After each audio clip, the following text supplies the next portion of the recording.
Pour l'ensemble, gardez-vous!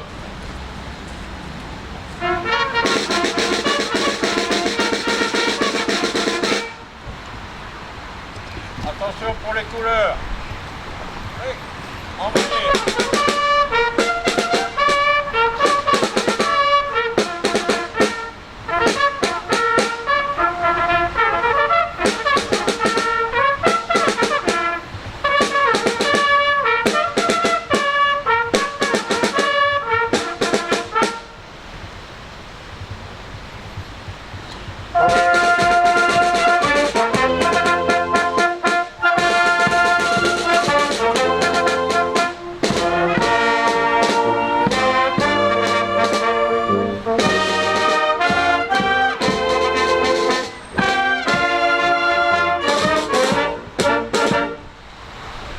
Repos.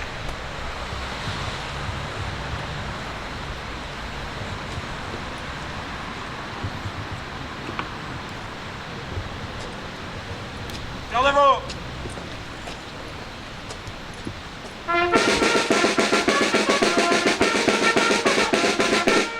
Lecture des messages officiels.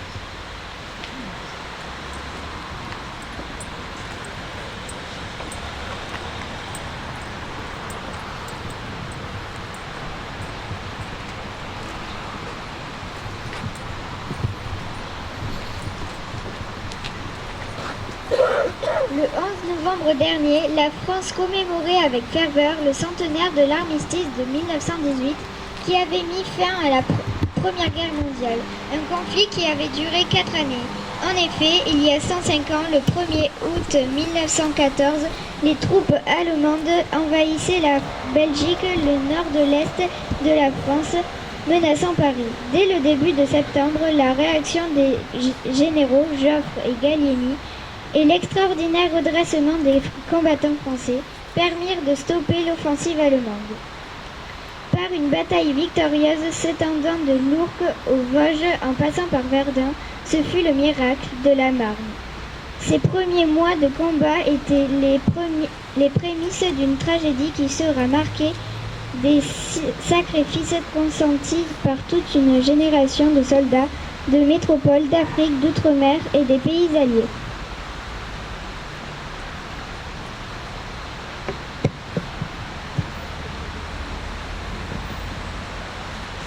Quel courage n'a-t-il pas fallu à tous ces combattants pour en supporter l'ampleur qui allait marquer le début du siècle dernier, de 1914 à 1918.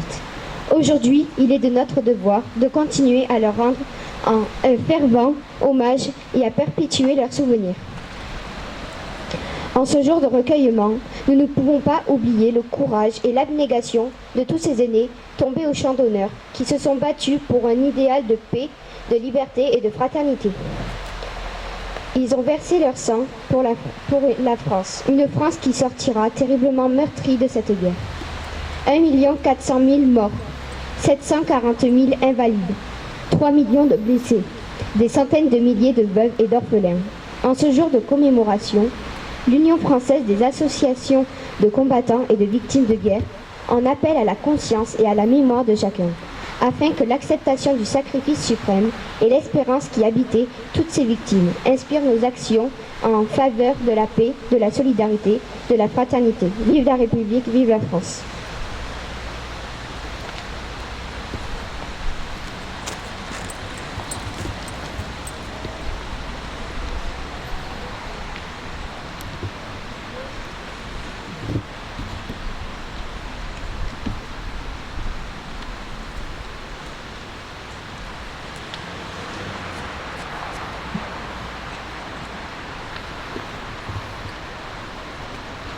Journée nationale de la commémoration de la victoire et de la paix.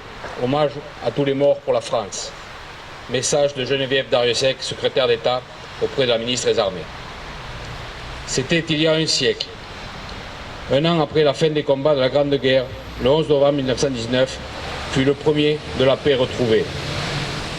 Désormais, le silence domine, là où l'orage d'acier a tonné avec fureur. Il règne sur d'innombrables champs de bataille qui ont charrié un si long cortège de morts, de mutilés, de blessés et de traumatisés. Les traités sont signés. L'allégresse de la victoire s'est déployée dans une ampleur incomparable le 14 juillet 1919. L'état de siège vient d'être levé. La vie sociale et politique reprend ses droits. La démobilisation poursuit sa lente progression. Les poilus retrouvent leur foyer, leur famille et leur commune. Ils découvrent une vie bouleversée, une France transformée par une épreuve de 4 années et par de profondes séquelles. Partout, le pays est traversé par la sourde évidence que rien ne sera plus jamais comme avant, que le retour à l'avant-guerre est impossible. C'était il y a 100 ans. Une nouvelle page s'ouvrait, celle du souvenir, de la mémoire et de l'hommage. Depuis, inlassablement, les Français sont fidèles à cet anniversaire. En ce jour, dans les nécropoles, devant les monuments aux morts, sur les places de nos villes et de nos villages, toutes les générations, unies et solidaires, se rassemblent et se recueillent. La nation se souvient de ceux qui se sont battus pour elle entre 1914 et 1918. Elle n'oublie pas ses enfants tombés au champ d'honneur sur tous les fronts, d'Orient et d'Occident. Elle n'oublie pas le sang versé par les soldats venus d'Afrique, d'Asie, du Pacifique et d'Amérique. Elle salue toutes les nations alliées qui ont partagé le même combat. Les noms gravés sur nos monuments aux morts nous rappellent constamment les valeurs d'honneur, de courage, de dévouement et de bravoure. Depuis 2012, chaque 11 novembre est aussi l'occasion d'honorer toutes les filles et les fils de France qui, dans tous les conflits, hier comme aujourd'hui, ont accompli leur devoir jusqu'au don suprême. En ce jour, la nation rend hommage particulier aux soldats morts pour la France, en opération extérieure. En inaugurant un monument national en leur mémoire, le président de la République inscrit dans la pierre, comme dans leur mémoire, la reconnaissance pleine et entière de tout un peuple pour ses combattants. Au lieu de la mémoire nationale, ce monument aux morts pour la France en opération extérieure est aussi un rappel. La préservation de notre indépendance, de notre liberté, de nos valeurs repose sur ceux qui ont donné leur vie pour les défendre. Vive la France, vive la République. Mort pour la France. Premier maître Alain Bertoncello, commando Hubert, mort pour la France au Burkina Faso le 10 mai 2019. Puis premier maître Cédric de Pierrepont, commando Hubert, mort pour la France au Burkina Faso le 10 mai 2019. Médecin principal Marc Lécuras, 14e centre médical des armées, mort pour la France au Mali le 2 avril 2019. Brigadier Erwan Potier, 501e régiment des chars de combat, mort pour la France à Rouen, en France, le 21 mai 2019, des suites de ses blessures reçues au Liban. Brigadier chef Roman Pointeau, 1er régiment de Safi, mort pour la France au Mali, le 2 novembre 2019.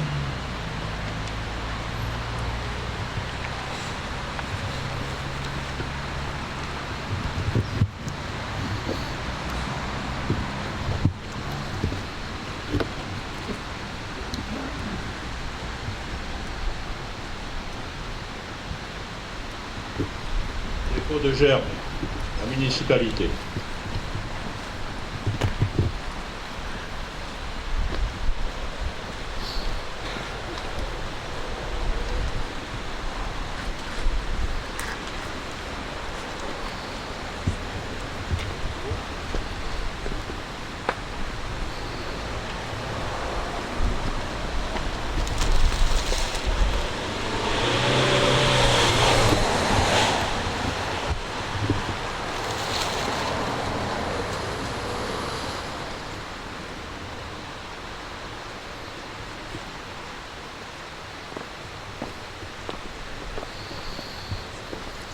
Le conseil municipal des jeunes.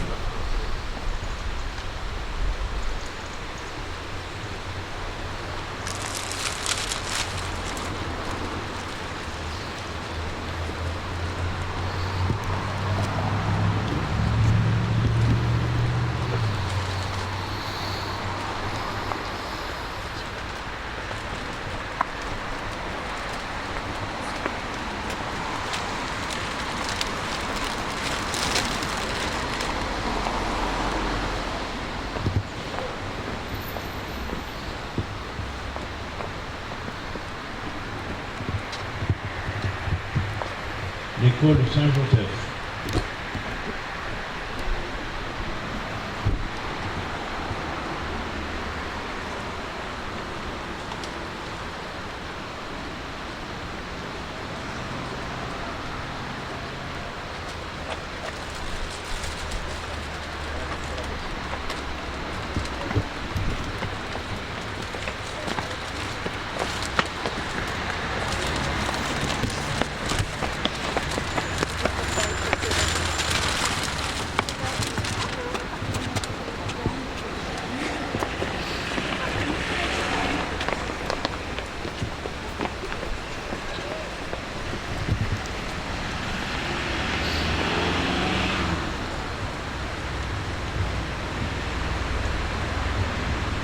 L'école publique.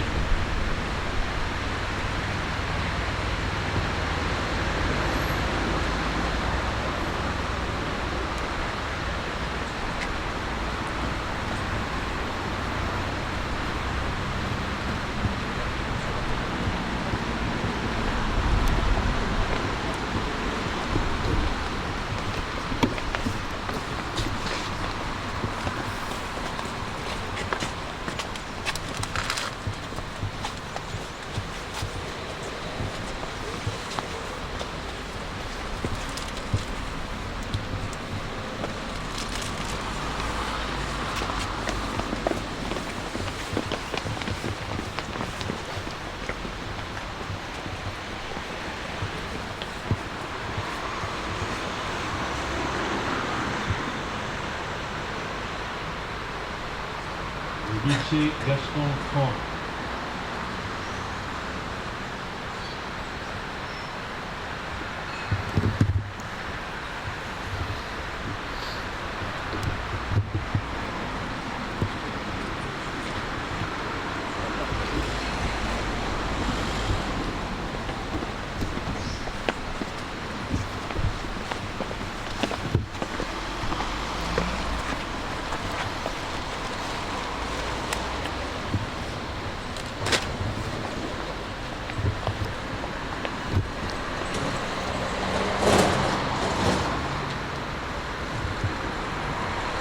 Les associations des ordres nationaux, des anciens combattants et des associations mémorielles.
De la Marseillaise.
Non, ça va.